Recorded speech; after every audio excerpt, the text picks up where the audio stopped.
Saudade, saudade, saudade, diz a Marisa. Já tenho aqui à minha frente, já temos connosco em estúdio o Miguel Cadete, diretor da Blitz, que assinala 40 anos, com um grande concerto que vai acontecer. Já vamos falar sobre isso. Miguel, mas agora acabámos de sair da Marisa Liz e do Maninho. Gostas desta música? Eu gosto de todo tipo de música. Não, não digas, não é assim. Mas estamos a falar aqui, por exemplo, da Marisa, que é um grande nome da música portuguesa, não é? Que está aí. Eu tive o prazer de escrever os primeiros textos sobre a Marisa e as primeiras entrevistas. Na Blitz. E reportagens. Não, curiosamente, foi nessa altura, nessa ocasião, no Jornal Público, início dos anos 2000. Quando ela ainda era só quem tinha passado pelos Onda Choque e estava a emergir nos Dona Maria, por aí? Nessa altura, não. Marisa Liz, eu estava a falar da Marisa Marisa Fadista. Claro. Que confusão mais desagradável. São muitas Marisas. Tudo bem, são as duas. Eu também sinto Maria. isto. Há excesso de Marisas no mundo da música, eu sinto isso. E aqui, e quando se está a ouvir, não se vê o Z ou o S, não é? Não se percebe a troca. E foi por causa disso, peço desculpa. Não faz mal nenhum. Então. O Miguel está aqui porque hoje é dia de ex, aquele momento em que vamos ao nosso baú de memórias. São agora 7h19, uma informação imovendo a imobiliária digital que vende a sua casa por mais do que qualquer agência tradicional. E agora o ex? Vamos lá atrás, não é? Há 40 anos surgia o Blitz, o jornal. O Miguel ainda não era diretor, até porque era uma criança nessa altura, vamos assumir. Um adolescente. Um adolescente.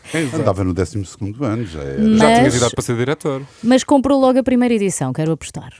Muito, lembro-me perfeitamente. Havia cartazes nas ruas, salvo erro com o Boy George, e a publicação de um jornal semanal português. Já tinham acontecido algumas experiências, mas falhadas logo depois de poucos números ou sem qualidade. E quando apareceu então o jornal Blitz, aquilo respondia um bocadinho à ansiedade de uma geração de adolescentes. Deixa-me só explicar uma coisa. É que havia 2 canais de televisão, havia 3 canais de rádio, a música que se queria ouvir não havia em disco, ou tinha que ser em importação, e custava caríssimo. Passávamos na montra da discoteca do Carmo e ficávamos a olhar para coisas inacessíveis. E então o jornal Blitz vai dar corpo a essas coisas todas, em associação com programas de rádio, também na altura, e sobretudo tinha a imagem, era um jornal impresso. Eu queria saber como é que o Robert Smith se penteava, e não havia nenhum sítio em Portugal para fazer Não, mas isso. tu tá...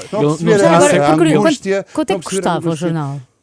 Isso é interessante, o primeiro número, salvo eu, custava 20 escudos. Ok, isso não era caro? Tinha 16 páginas. Ou era, para um adolescente, jovem adulto? Não, isso eu podia comprar, não era Claro, caro. muito bem. Mas tu consegues descrever-nos como é que foi a chegada da primeira edição do Blitz? Porque efetivamente, é como tu dizias e bem, havia toda uma geração de pessoas que amavam música e que não tinham de facto forma, como hoje acontece, de aceder à informação sobre os seus artistas, os álbuns que saíam. Portanto, a forma como se consumia informação e música era muito diferente. Houve aqui uma série de pessoas que ficaram de facto muito entusiasmadas com a chegada do Blitz. Sim, porque havia também uma nova geração de músicos. Eu dei o exemplo dos Cure, não por acaso, mas havia os Echo and Bunnymen, os Joy Division, os New Order, todas aquelas bandas britânicas com uma certa aura urbano-depressiva, que na altura era muito marcante. Sobretudo naquilo que se chamava os vanguardas, os alternativos, pessoas que se vestiam de preto, basicamente.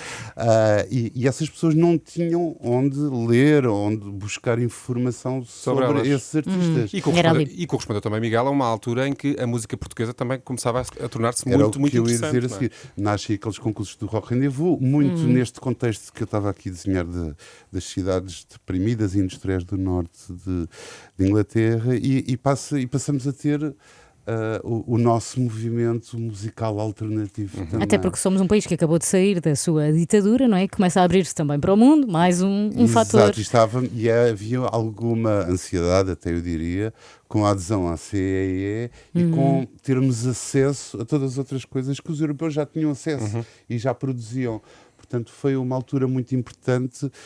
Mas regressando à música portuguesa, isto que eu estava aqui a falar está também intimamente associado aos chutes e pontapés, que têm também a sua grande explosão. Acho que é a tua explosão. Sim. Nesta altura, nestes primeiros anos do Blitz. Aliás, eles publicaram um diário das suas digressões, e os caminhos foram muito, apesar deles já estarem a completar 45 anos, já estarem a celebrar 45 anos, os caminhos foram muito lado a lado. não é? Aqui no nosso estúdio nós temos as O nosso revistas que tu trouxeste, Miguel, não é? Que estão aí à tua frente. E os jornais. E os jornais e as revistas que a Filipa trouxe da sua Sim, própria porque coleção. É eu, verdade. lá está, eu nasci em 87, portanto não acompanhei tanto o jornal, ainda me lembro do jornal, mas aquilo que eu comecei a consumir avidamente foi a revista. A revista surgiu depois, em 2006, dizias. Porquê esta mudança? E como é que a nova geração de jovens dessa altura reagiu à revista Blitz? Sim, eu fui o responsável por essa mudança. Foi uma decisão muito complicada. E foi complicada porque o jornal estava esgotado, as vendas eram ínfimas. E era semanal o jornal? E era semanal. Ainda, sim. Sim, em papel, semanal, tal como a primeira edição de 6 de novembro de 1984. Estávamos em 2006, as vendas eram ínfimas, já não viabilizavam o projeto e era preciso partir para outra coisa. E então fiz um doutorado de estudo e concluí que, e a administração da empresa proprietária do Blitz assim também entendeu, concluí que a situação ideal era passar por uma revista mensal. E resultou. Correu bem. Bastante, de uma Olha, forma muito bem. inclusive Miguel, inesperada. Como nós não temos muito tempo, eu queria muito que tu falasses sobre algum momento marcante, alguma entrevista que tenhas feito a algum artista que tenhas conhecido em serviço do Blitz, não é? Ao serviço do Blitz, e que te tenha marcado particularmente. Tenho várias histórias. Olha, vou contar uma. Nos anos 90, a indústria da música estava efervescente, havia muito dinheiro, porque estavam a vender os CDs e, portanto, vendiam-se os discos novos e vendiam-se também os novos em CD e os antigos Havia em muito CD. dinheiro nos anos 90, já sabemos. Então fiz entrevistas entre Seattle e Istambul. Uau. Percorri imensas cidades a fazer entrevistas. E uma das entrevistas numa cidade altamente suspeita, que era Oklahoma City, fui entrevistar os Smashing Pumpkins. Eles atuaram numa noite, eu entrevistei-os na manhã seguinte e apanhei o avião de regresso a casa, com não sei quantas escalas. Podia contar aqui outros episódios com as escalas do avião, mas não temos tempo. E a certa altura, já no aeroporto de Nova Iorque, no JFK, há um rapaz de camisa aos quadrados, flanela, vem ter comigo. Eu conheço-te, és meu amigo. E eu, não estou a ver. És músico, és de Seattle? Perguntei-me ele. Mas ele era norte-americano? E ele diz-me sim. E eu olhei, sim, já estivemos juntos. Tu entrevistaste-me em Istambul, porque ele fazia parte de uma banda paralela dos Pearl Jam. Pá, e chateei-me com a minha namorada, acabei com ela e agora vou a Cascais ver o último concerto da digressão dos Pearl Jam. E eu disse, estás com sorte, eu moro em Cascais e arranjo-te um hotel de um amigo meu. Eu achava que ele tinha ficado em tua casa. Pois, também eu. Não. Isso era ainda mais interessante. Ainda não havia alojamento local, Na altura era solteiro e só tinha uma cama. Bem, mas ele foi muito simpático, tão simpático quando chegou. Realmente a Cascais, ficou instalado nesse hotel, um amigo meu, não vou dizer o nome, e telefonou-me, trocámos números de telefone, ele telefona-me, olha, vem ter connosco e com os Pearl Jam aqui ao Hotel Estrela Sol. Então ainda existiu o Hotel Muito Estrela bom. Sol. Entretanto, então eu vinha de Oklahoma City, uma cidade terrível, nunca vão a Oklahoma City, por favor. Ok. E no dia a seguir, aterro em Cascais, vou ter com os Pearl Jam ao Hotel Estrela Sol e vim a conversar. Fui na carrinha com eles para o pavilhão dramático e fui a conversar Olha, com o Eddie Vedder e com o Jeff Ament. Eu sinto que isso é o tipo de coisas que já não acontece atualmente, não Tenho é? ideia. Agora deixa-me só contar o final. Fui com eles, cheguei e pensei que ia viver, entrei no catering e nos bastidores, que ia viver o modo de vida do rock and roll. Claro, não querias E mais então nada. foi o que eu escrevi. Não havia lá sexo nem drogas. Nada de nada, estavam as avós todas, os bebés todos, havia comida vegetariana, o que naquela altura era assim uma coisa, uau, Fora. são super saudáveis mesmo. E portanto caiu o mito do modo de vida do rock and roll. Claro, por isso é que os Pearl Jam ainda duram até hoje. Exatamente, não é? é uma das razões. Tá comprovado. São vegetarianos. Olha, só muito rapidamente, Muito e porque rápido, sim. estamos a ir ao nosso baú, só aquilo que mais me marcou na Blitz, várias coisas, e por isso é que eu trouxe algumas, mas assim as mais impactantes, foi uma entrevista ao Rui Veloso numa edição, a edição do primeiro aniversário da Blitz, precisamente, porque eu usei esta entrevista para fazer o meu trabalho final na cadeira de comunicação radiofónica. amor. Eu simulei esta entrevista Mas que em notas, rádio. E a nota da cadeira? 16. Ah.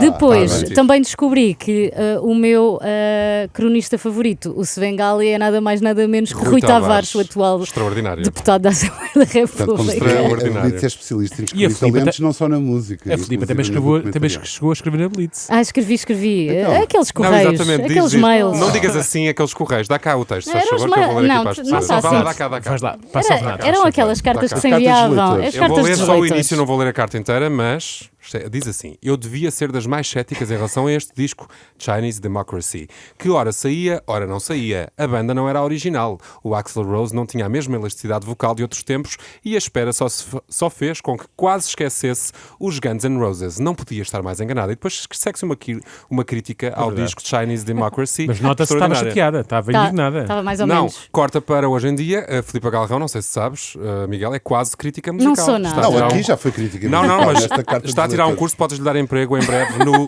Blitz. Ok. 40 anos, vamos agora falar sobre o concerto que vai acontecer no Mel Arena para assinalar justamente estas 4 décadas. É um concerto incrível porque tem chutes e pontapés, Capitão Fausto, Mauro, Mauro. Gisela João. Fala-me sobre este dia. Olha, 40 anos é muito tempo, diria ao Paulo de Carvalho. E assumimos que tínhamos que fazer uma festa grande e então vamos para o Mel Arena.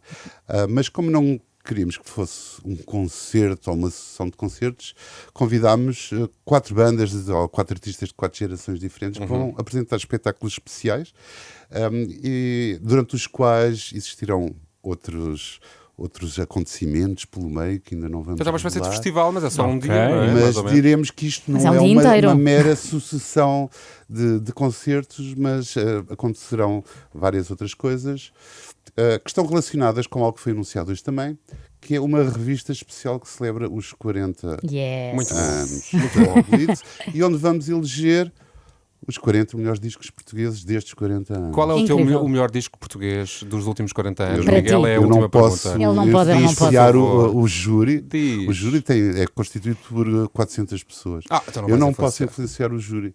Sei lá, preferia dizer até um disco antes, porque a contagem Então só teu sim, disco pode ser. favorito, o teu Diz, disco disco favorito ou artista Então, O favorito. primeiro sempre. disco da Banda do Casaco, por exemplo, que é uma coisa que nunca ninguém se lembra Extraordinário. e que era algo com um humor muito refinado, mesmo antes do 25 de Abril e logo a seguir, e que nunca foi bem compreendido pelos portugueses. Mas é compreendido por Vamos ti. recuperar a Miguel Banda do Casaco. Cadete no eixo aqui do T3. Obrigado, Miguel. Eu é que agradeço. Yes,